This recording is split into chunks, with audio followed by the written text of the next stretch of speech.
వచ్చేసి చక్కగా మాట్లాడాడు కదండి, అవునా కదా? ఎన్ని రోజులు ఇప్పుడు ఇంతసేపు వీళ్ళు మాట్లాడింది అంతసేపటికి మనం అది చేయాలి ఇది చేయాలి, మనకు నబార్డు నుంచి డబ్బులు వస్తాయి ఇవి చెప్పారు. నబార్డు నుంచి డబ్బులు వస్తాయనేది మర్చిపోండి. మనందరం సంఘటితంగా ఉండాలి లేదా? ఫస్ట్ ఇవాళ రేపు ఏంటంటే ఒకరిపైన ఒకరి నమ్మకం కోల్పోతా ఉన్నాం. ఎస్పెషలీ టౌన్ లేకన్నా మన పల్లెల్లో ఇంకా ఎక్కువైపోతూ ఉందన్నమాట. అందుకనేసి ఒకరినొకరు సంఘటితంగా ఉంటే ఏమైనా సాధించవచ్చు అని మన అందరం కూడా చిన్నప్పుడు మనం కట్టెల కథ చెప్పి మనకు చదువుకున్నాం కదా, అందరం కూడా నీతి కథలన్నీ చదువుకున్నాం కదా. సో మెయిన్ ఏంటంటే నబార్డు గడ చెప్పేది కూడా ఏంటంటే మీరందరూ ఒకటిగా ఉంటే మీరు ఏమైనా సాధించవచ్చు. అలా కాకుండా అందరూ నువ్వు అనుకుంటామంటే మనం అనేది ఎప్పుడు ఉండదు. కాబట్టి ప్రతివాడు మనల్ని మోసం చేసేదానికి ఆస్కారం ఎక్కువ ఉంటుంది. ఎందుకంటే ఈయన వచ్చి నాకు చెవులో ఒకటి మాట్లాడతాడు, నీకు చెవులో మాట్లాడుతూ ఈయన చెవులో ఒక మాట్లాడతాడు. అమ్మ నీకు 10 రూపాయలు ఇస్తానంటాడు, ఆయనకు 12 ఇస్తానంటే ఆయనకు 11 ఇస్తానంటాడు. మీరు వాళ్ళకి చెప్పబాకండి, నీళ్ళ పక్క చెప్పబాకండి అంటాడు. మేము ముగ్గురం కలిసినా కూడా నీకెన్నో వచ్చినాయంటే ఏమి ఇచ్చినాడబ్బా, 1 రూపాయి గడ్డ నాకు ఎక్కువ ఇవ్వడం లేదా అంటారు. అందరం అలా అని అనుకుంటాం. ముగ్గురికి ఏమి ఇచ్చేది ఎవరికి తెలియదు. ఇందులో ముగ్గురు నష్టపోతున్నాం. వాళ్ళకి 12 రూపాయలు ఇచ్చేది నాకు తెలియదు, ఈయనకు 11 రూపాయలు ఇచ్చేది నాకు తెలియదు, నాకు 10 రూపాయలు ఇచ్చేది వాళ్ళకి తెలియదు, అవునా కదా? అదే ఒక సంఘటితంగా ఉంటే, సంఘటితం అంటే ఫస్ట్ ఏమి ఉండాలా? ఒకరిపైన ఒక నమ్మకం. మనకు వాళ్ళపై ఇప్పుడు చైర్మన్ ఆయన పెట్టుకున్నాం, కనీసం ఆయన మనందరితోటి అన్ని నిజాలు చెప్తాడని మనం నమ్మాలి. ఏదన్నా పొరపాటున కానీ లేదైనా అవసరం రీత్యా ఆయన ఏదైనా ఒక అబద్ధం చెప్తే దాన్ని మనం పట్టుకొని లాక్కూడదు, అదొక్కటే చూడకూడదు. ఆయన చేసే మంచి కార్యక్రమాలు 4 ఉన్నప్పుడు ఏదైనా పొరపాటున లేదా చెప్పాల్సిన పరిస్థితుల్లో ఏదైనా ఒక అబద్ధం చెప్పినప్పుడు మనం అబద్ధాన్ని సాగదీసి ఏ విధంగా తీసేద్దామనేటివి ఉండకూడదు. ఆయన ఎందుకు మనకి 3 చెప్పాడు కదా, మనం ఎప్పుడు పాజిటివ్ ఏదైతే బాగుంటుందో మనందరికీ పనికొస్తుందో దాని గురించి ఆలోచించాలి తప్పించి లేనిపోనేటివన్నీ వాటి గురించి ఆలోచిస్తామంటే మనం ఎప్పుడు ముందుకు పోలేము. రెండోది మెంబర్షిప్ అంటున్నారు కదా, 150 మంది. యాక్చువల్గా మెంబర్షిప్ తీసుకునేటప్పుడే దీంట్లో సంఘంలో సభ్యులుగా చేరేటప్పుడే నేను వస్తానే చైర్మన్ గారు అడిగిన, ఏమయ్యా మీరందరూ మెంబర్లు ఎంతమంది పాలు ఉన్నాయి, ఎంతమందికి పశువులు ఉన్నాయి, ఎంతమంది కావాలంటే తెలియదు సార్ అంటాడు ఆయన. మనం పేరు పెట్టుకునేది ఏంది, మల్లికార్జున స్వామి డైరీ ప్రొడ్యూసర్స్ ఉత్పత్తిదారుల సంఘం అని పెట్టుకున్నాం. కనీసం ఉత్పత్తి ఎవరు చేస్తున్నారో ఎంత చేస్తున్నారు ఈ 150 మందిలో ఉండాలి కదా. దానికి ఒక సంవత్సరానికి కూడా తెలియలేదంటే మనం ఏం చేస్తున్నామో?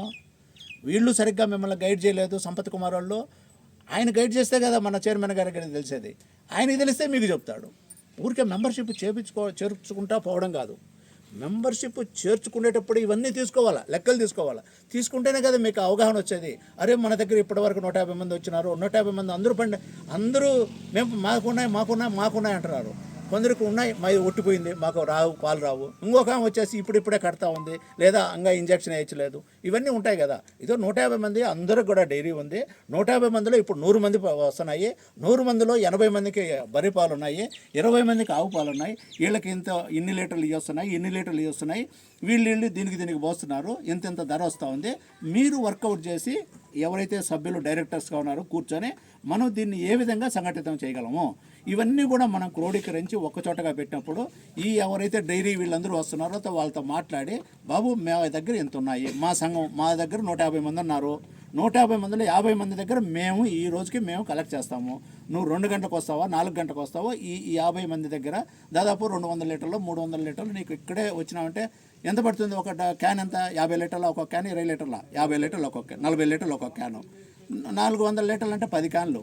10 క్యాన్లు అంటే వాడు లెక్కేసుకుంటాడు కదా. అరే మనం అంత తిరగనవసరం లేదు, ఇవన్నీ వీళ్ళు తీసుకుంటారు.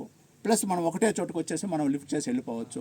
ఫ్యాట్ కాంటెంట్ ఇవంతా కూడా మనం తీసుకుంటాం, ఎప్పి వాళ్ళు తీసుకుంటాం. ఇది వాడు యావరేజ్గా చూసుకుంటాడు, వాడు క్యాన్ వైజ్ చూసుకుంటాడు. మనం ఇక్కడ ఇండివిజువల్గా తీసుకుంటాం అనమాట. ఫస్ట్ మనం అది చేయాలి. ఫస్ట్ నీకు మనం అట్లా లేకుండా లేడీకి లేచిందే పరుగునంటే కష్టం. మన మొబైల్ అందులో పల్లెల్లో ఇవాళ రేపు మనం కన్విన్స్ చేయడము చాలా కష్టం. అన్లెస్ మన చైర్మన్ గారు ఉన్న డైరెక్టర్లో గొప్ప వాళ్ళు అయితే తప్పించి వాళ్ళపైన నమ్మకం అవుతాట పటాపట జరిపోతారు తప్పించి, లేదంటే కష్టం.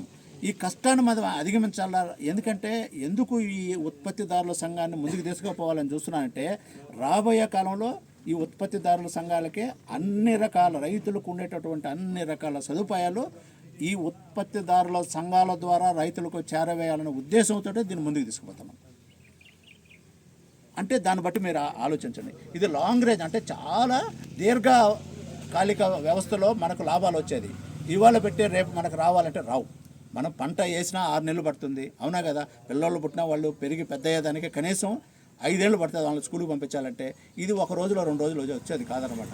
మిమ్మల్ని అందరినీ సంఘటితంగా చేసి దీని యొక్క ఉపయోగాలు మీకు చెప్పేదానికి మిమ్మల్ని ఇందులో బాగా ఇన్వాల్వ్ చేసి దీంట్లో మీరు ప్రతి ఒక్కరు కూడా దీంట్లో వీళ్ళు అనుకున్న బోర్డ్ ఆఫ్ డైరెక్టర్స్ అనుకున్న కార్యక్రమాలని అమలు చేయాలంటే తక్కువలో తక్కువ 3 సంవత్సరాలు పడుతుంది. కాబట్టి ఆ 3 సంవత్సరాలకి అయ్యే ఖర్చు ఏదైతే ఈయన చెప్పాడో, ఖర్చు అనేది ఏంటి, అది ఊరికే రాదు. 1000 రూపాయలు నేను ఎందుకు వేసుకోవాలనుకుంటారు. లేదు, మీరందరూ ఏదైతే 2000 రూపాయలు మూలధనాన్ని కలెక్ట్ చేశారో నెల దానికి 1000 రూపాయలు దానికే సీఈఓ ఏమి లేకపోయినా అడిగిపోయినా ఖర్చు అయినా కనీసం నెలకు 1000 రూపాయలు అంటే 1000 రూపాయలు. ఈ 2000 ఇలా చేసుకుంటా ఉంటే 100 మంది ఇచ్చిన 2000 వచ్చి ఎన్ని రోజులు అయిపోతుంది? 1 సంవత్సరంలో పటక్కన అయిపోతుంది. ఇమీడియట్గా మీరందరూ ఆయన పైన రెచ్చిపోతారు. అవునా కదా? ఇలా కాకూడదనేసి ఈ 3 సంవత్సరాల పాటు అయ్యే ఖర్చు నాబార్డు వారు ఇస్తారు. ఈయన తిరిగిందే దానికి కూడా ఈయనకి కూడా మనం ఖర్చు సపరేట్గా ఇస్తాం, మీకు ఖర్చు సపరేట్గా ఇస్తాం.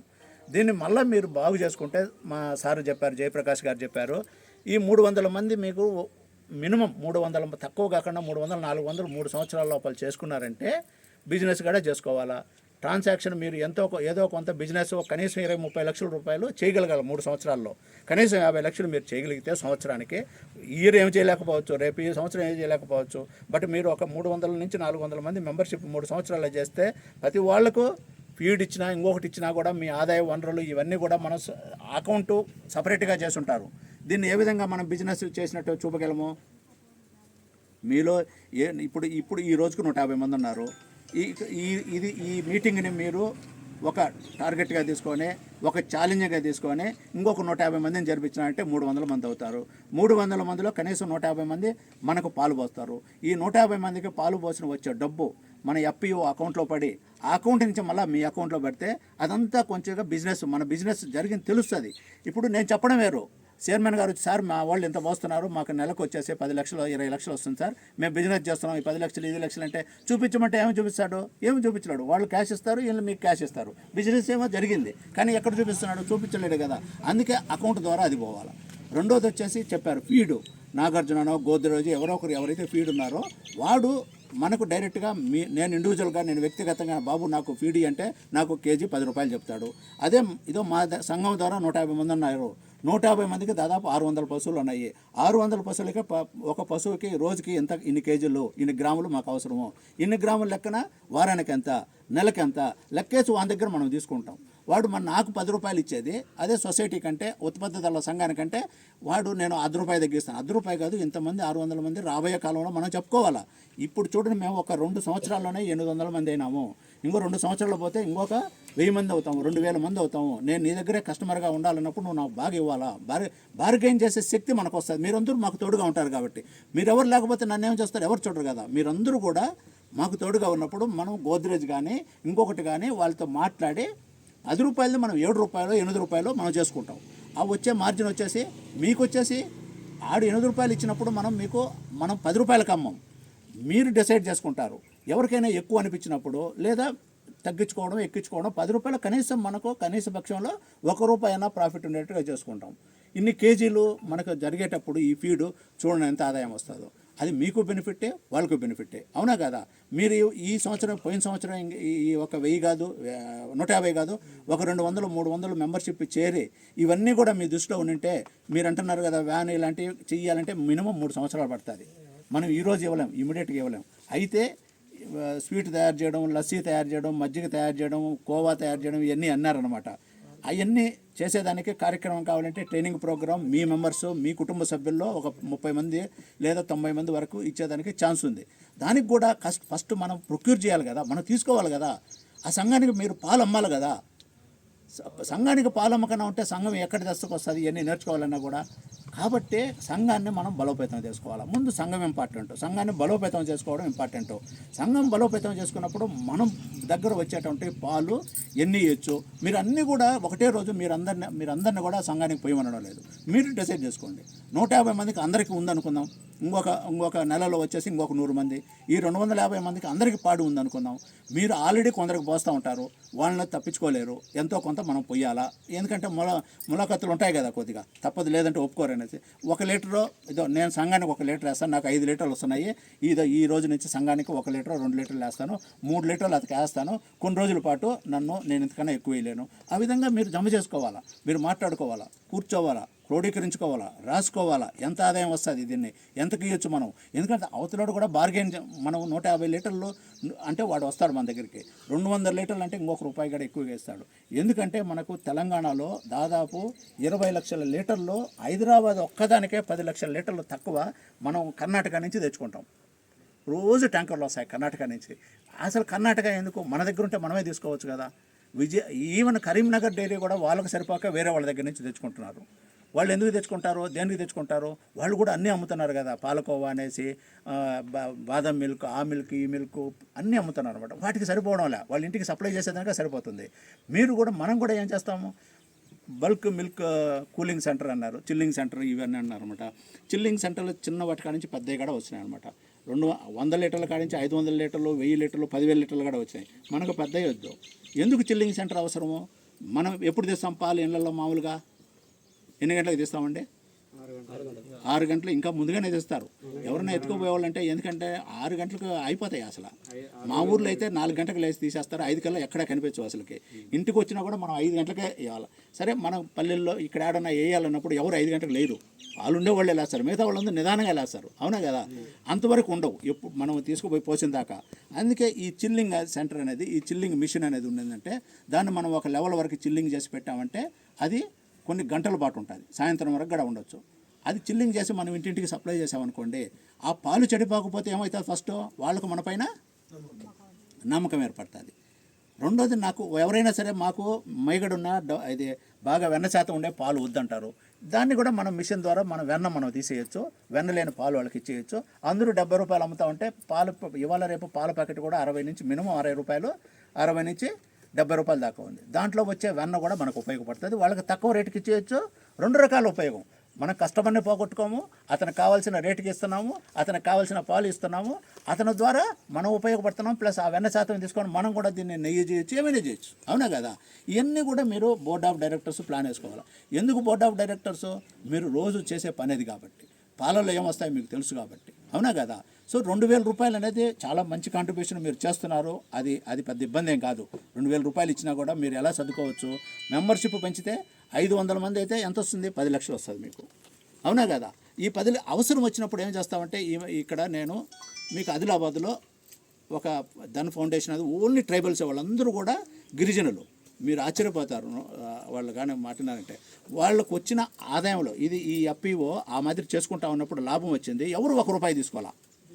2 రకాలుగా దీన్ని ఇంప్రూవ్ చేసుకోవచ్చు లాభాన్ని. మన ఏదైతే వీళ్ళు మూలధనం పెంచండి, 2,000 ఏమి సరిపోతుంది అంటున్నారు కదా, దీన్ని 2 రకాలుగా మనం ముందుకు తీసుకోపోవచ్చు. ఒకటి వచ్చేసి మనం కాంట్రిబ్యూట్ 2,000 కాదు 3,000 వేసుకోవచ్చు, లేదా 4,000 వేసుకోవచ్చు. రెండోది వచ్చేసి మనం ఈరోజు మీరు నిర్ణయించుకోండి, మనం ఎన్ని లీటర్లు ప్రొక్యూర్ చేయొచ్చు, ఎవరితో మాట్లాడచ్చు. ఫస్ట్ మాట్లాడండి, కంపెనీలతో మాట్లాడండి.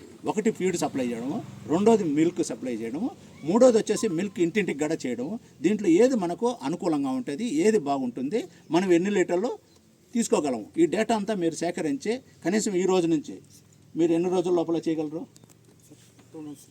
2 months. ఓకే, మీరు అనుకున్నాం, మిమ్మల్ని ఎవరిని ఫోర్స్ చేయం. మీరు 2 months లోపల మీరు చేసుకున్నారనుకోండి, 2 months తర్వాత మీకు తెలుస్తుంది అనమాట. అప్పుడు 1 నెలలో మీకు తెలుస్తుంది ఎంత ఆదాయం వస్తుంది ఏంటిది అనేది. సపోజ్ మీకు ఆదాయం వచ్చేటప్పుడు మీరు 2,000 ఇంకా మనం బిజినెస్ ఎక్కువ చేయాలా, ఈ మనకు వచ్చే ఆదాయం సరిపోదు అనుకున్నప్పుడు మీరు తలా 500, 100 రూపాయలు మీరు పెంచుకుంటూ పోవచ్చు. దాన్ని మీకు ఎప్పుడు మూలధనం పెరుగుతుంది. ఇంతకుముందు సంపత్ కుమార్ చెప్పారు, రిలయన్స్ షేర్ ధర ఉంటుంది, అవన్నీ పెరుగుతూ ఉంటాయి, చూశారు కదా, ఎందుకు వాళ్ళే కోటేశ్వరులు అవుతారు అది ఇది అనేసి. ఈ ఆదిలాబాద్ ఎందుకు చెప్తున్నానంటే, వాళ్ళు 500 రూపాయలతో మెంబర్షిప్ చేసేసి ఇవాళ వాళ్ళ యొక్క మూలధనం వచ్చేసి 3,000 రూపాయలు ఉంది. 500 రూపాయలది ఇప్పుడు 3,000 ఉంది. ఎట్లా వచ్చింది 3,000? వీళ్ళకు వచ్చినటువంటి లాభాలన్నీ కూడా తీసుకోకుండా అందులో కలిపేసుకుంటా పోతున్నారు. ఇప్పుడు 10 మంది ఉన్నప్పుడు 500 రూపాయలు ఎంత ఉంటుంది? 5,000 రూపాయలు ఉంటుంది. ఈ 5,000 ఇప్పుడు ఏమైంది? ఒక్కొక్కటి 5,000 50,000 అయింది. 50,000 అయినప్పుడు ఒక్కొక్కరికి ఎంత వస్తుంది? పెరుగుతుంది కదా. ఆ మాత్రం దీన్ని కూడా మనం పెంచుకోవచ్చు. దాన్ని పెంచుకున్న తర్వాత ఈయన చెప్పినట్టు తర్వాత దాన్ని బోనస్ అనేసి రకరకాల రూపేణా మనం తీసుకోవచ్చు. కాబట్టి వీటన్నిటికీ ముఖ్యం మీరందరూ కూడా కలిసికట్టుగా ఉండాలి ఒకటి. రెండోది వచ్చేసి ఎవరైతే వీళ్ళు చెప్పారో మనం 3 సంవత్సరాలు మీకు గుర్తుపెట్టుకోండి, 3 సంవత్సరాల లోపల దీన్ని లాభంగా మనం తీసుకురావాలి. లాభ రూపేణా దీన్ని ఎంతో కొంత లాభం వచ్చేటట్టుగా మనం తీసుకొని ముందుకు రావాలన్నమాట. ఈ 3 సంవత్సరాల్లో బిజినెస్ లాభం ఇవన్నీ చూపించినారంటే ఈయన ఖర్చు, ఈయన మన దగ్గరకు వచ్చి మనకు గైడ్ చేసేదానికి కానీ మీరు ఆఫీసు మీ యొక్క చేతి డబ్బులు పెట్టుకోకుండా ఆ ఆఫీసు మెయింటైన్ చేయాలన్నా కానీ నాబార్డు ఇంకొక 2 సంవత్సరాలు కూడా ఇస్తుందన్నమాట. సో నాబార్డు యొక్క మీకు సలహాలు కానీ లేకపోతే ఈ విధంగా ఆర్థికంగా ఎంతో కొంత రూపేణా 5 సంవత్సరాల పాటు మేము చేస్తాం. అయితే ఇదంతా దేనిపైన ఆధారపడి ఉంటుంది?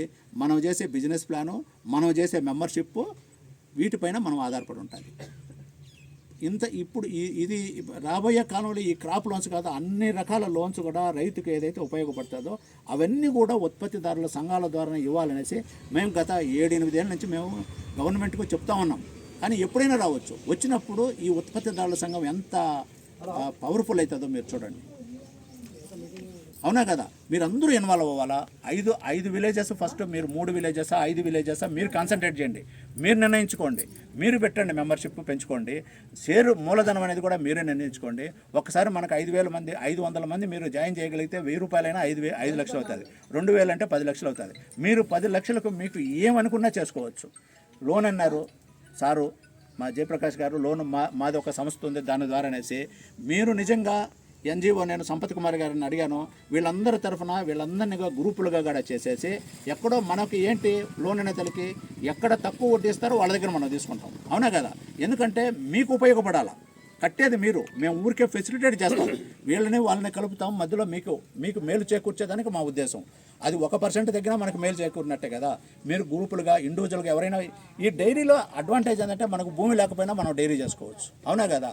రెండోది వచ్చేసి ఆదాయ మార్గాలు పెంచుకునేదానికి ఎక్కడైనా కామన్ ల్యాండ్ ఉంటుంది, లేదా మోతుబరి, ఈ పెద్ద బాగా ల్యాండ్ ఉంది కానీ ఎక్కువ చేయడు, అలాంటి ల్యాండ్ ఎఫ్పిఓ వాళ్ళు లీజుకి తీసుకొని ఎంతో కొంత లీజుకి తీసుకొని గడ్డి పెంచడము, లేదా ఫీడ్ వచ్చినప్పుడు మీకు స్థలం లేదు కాబట్టి ఆ పొలంలో వచ్చేసి మీరు వచ్చిన గోద్రేజ్ నుంచి వచ్చినట్టు ఇవన్నీ కూడా అక్కడ పెట్టుకోవడము, ఈ విధంగా మీకు ఉపయోగపడుతుంది. మూడోది వచ్చేసి మీరే కొందరిని హైర్ చేయడము. ఇప్పుడు ఈమెకి ఇప్పటి వరకు లేవు, అలాంటి వాళ్ళు ఒక 5 మంది మేము బరిలో మేము కాచుకుంటాము, మేము చేసుకుంటాం అన్నప్పుడు వాళ్ళందరికీ కూడా కొన్ని సంఘమే గ్యారంటీగా ఉండేసి కొన్ని పశువులు ఇచ్చేసినారంటే వాళ్ళు చూసుకుంటూ ఉంటారు. అందరికీ ఎలా ఇస్తారో వాళ్ళకి మీరు ఇస్తూ ఉంటారు. ఆ కాస్ట్ వచ్చేసి మీరు వీళ్ళ దగ్గర చేసుకుంటూ ఉంటారు. ఈ విధంగా 4-5 రకాలుగా మీరు ఆదాయాన్ని పెంచుకొని కరీంనగర్ జిల్లాలో ఎక్కడా లేనట్టు ఇదో పలాని పల్లిలో వచ్చేసి మల్లికార్జున స్వామి వాళ్ళ ఉత్పత్తిదారుల సంఘం పెట్టుకొని చాలా త్వరితగతిన ఒక 3 సంవత్సరాల్లోనే చాలా బాగా డెవలప్ అయినారు. వాళ్ళందరూ చాలా ఐకమత్యంగా ఉంటారు, అందరూ కష్టపడతారు, వాళ్ళకు మనం ఏం చేసినా కూడా చాలా బాగా ఉపయోగించుకుంటారు అని జిల్లాలో కూడా జిల్లా అడ్మినిస్ట్రేషన్లో కూడా కలెక్టర్ వారి దృష్టిలో కూడా మీరు పడ్డారంటే కష్టపడి మనం ఎవ్వరు మీకు అవసరం లే, వాళ్ళే మీ దగ్గరకు వస్తూ ఉంటారు, మీ వెనక వాళ్ళే పరిగెత్తూ ఉంటారు, అన్ని డిపార్ట్మెంట్ వాళ్ళు మీ వెనకే ఉంటారు, మీకు అది ఇస్తాం ఇది ఇస్తాం. ఎవరైనా బాగా చేసుకో వాళ్ళకి ఇవ్వాలని చూస్తారు తప్పించి ఇప్పుడు నాకు ఎంత వచ్చినా కూడా వచ్చేసి నేను ఈరోజు ఇక్కడ అక్కడ మందు దాగి లేదంటే నాకు నచ్చినట్టు ఖర్చు పెడతా ఉన్నాను అనుకోండి, నా దగ్గరికి ఎవరు వస్తారు? ఎవరు రారు. అదే కష్టపడే వాళ్ళకే జిల్లా ప్రభుత్వంలో ఉన్నటువంటి జిల్లాలో ఉన్నటువంటి అన్ని రకాల ఏదైతే శాఖలు ఉన్నాయో వాళ్ళందరి ద్వారా మీ అందరికీ మంచి సహాయం జరిగేదానికి ఫ్యూచర్లో మంచి ఆస్కారం ఉంది. ఆల్రెడీ వాళ్ళు చేస్తున్నారు. మీరు రైతులు కూడా కొందరికి ల్యాండ్ అయ్యి ఉండి మీరు బాగా చేసుకుంటా ఉంటే ఈ ప్యాడీ ప్రొక్యూర్మెంట్ కూడా ఎఫ్ఈఓలో నల్గొండ కొన్ని చోట్ల మన దగ్గర కూడా ఇచ్చారా, నల్గొండ కొన్ని జిల్లాల్లో ప్రొక్యూర్మెంట్ కూడా ఎఫ్ఈఓ వాళ్ళు చేస్తున్నారు. మనం ప్రొక్యూర్మెంట్ ఎఫ్ఈఓలు మనం బయట వాళ్ళు వద్దు, ఇప్పుడు 150, ఈ 150 మందిలో 100 మంది తలా 1 ఎకరంలో వరి పండిస్తున్నారు, మాకు ఎంత వస్తుంది? ఈ ప్రొక్యూర్మెంట్ మేమే చేస్తాం, ఎఫ్ఈఓ చేస్తారు, ఎఫ్ఈఓ అమ్ముతారు, డబ్బులు మనం ఎఫ్ఈఓ గ్యారంటీగా ఇస్తాం. ఈ విధంగా చేసుకునేదానికి అవకాశం ఉంది. కాబట్టి మీ యొక్క కష్టపడే మనస్తత్వం పైన దీని యొక్క అభివృద్ధి ఆధారపడి ఉంటుంది. దీనికి మీరందరూ కూడా మీ సహాయ సహకారాలు సంపత్ కుమార్ గారికి, చైర్మన్ గారికి, బోర్డ్ ఆఫ్ డైరెక్టర్స్కి మీరందరూ కూడా బాగా సహకరించి దీన్ని ఉన్నత స్థాయికి తీసుకుపోయేదానికి మీరు ప్రతి ఒక్కరూ సహాయపడతారని ఆశిస్తూ మీకు ఎప్పుడు నబార్డు వారి సహాయ సహకారాలు అన్ని రకాలుగా మా దృష్టిలో మేము ఏమి ఇవ్వగలిగితే అవన్నీ కూడా మీకు ఎప్పుడు అందుబాటులో ఉండేటట్టుగా మా జయప్రకాష్ గారు మీకు ఎప్పుడు అందుబాటులో ఉంటాడు, మీ వెనకే ఉండి ముందుకు నడిపిస్తారు. సంపత్ కుమార్ వీళ్ళు ముందు నడిపిస్తారు. వారికి మీ పూర్తి సహాయ సహకారాలు అందించి ముందుకు తీసుకుపోవాల్సిందిగా నా తరఫున నబార్డు తరఫున మీ అందరినీ కోరుతూ నాకు మంచి అవకాశం ఇచ్చిన థ్యాంక్ యూ. ప్రొఫెషనల్ స్పీచ్ ఇవ్వడం జరిగింది. సార్ చెప్పినట్టుగా మనము 2 నెలల సమయంలో 500 మంది target plus milk collection plus మనము ఈ ఫీడ్ అయితే ఏది సెల్లింగ్ చేద్దాం అనుకున్నామో అది కూడా ఈ నెలలో స్టార్ట్ చేద్దాం ఫీడ్ది. ఎందుకంటే మనం రైతుకు డోర్ స్టెప్స్ ఏదైనా సేవలు అందించినప్పుడు వాళ్ళు మన వైపు మళ్ళీ అవకాశం ఉంటుంది కాబట్టి అది కూడా మనము చేద్దాము. ఇప్పుడైతే ఈ షేర్స్ సర్టిఫికెట్స్ ఒక 4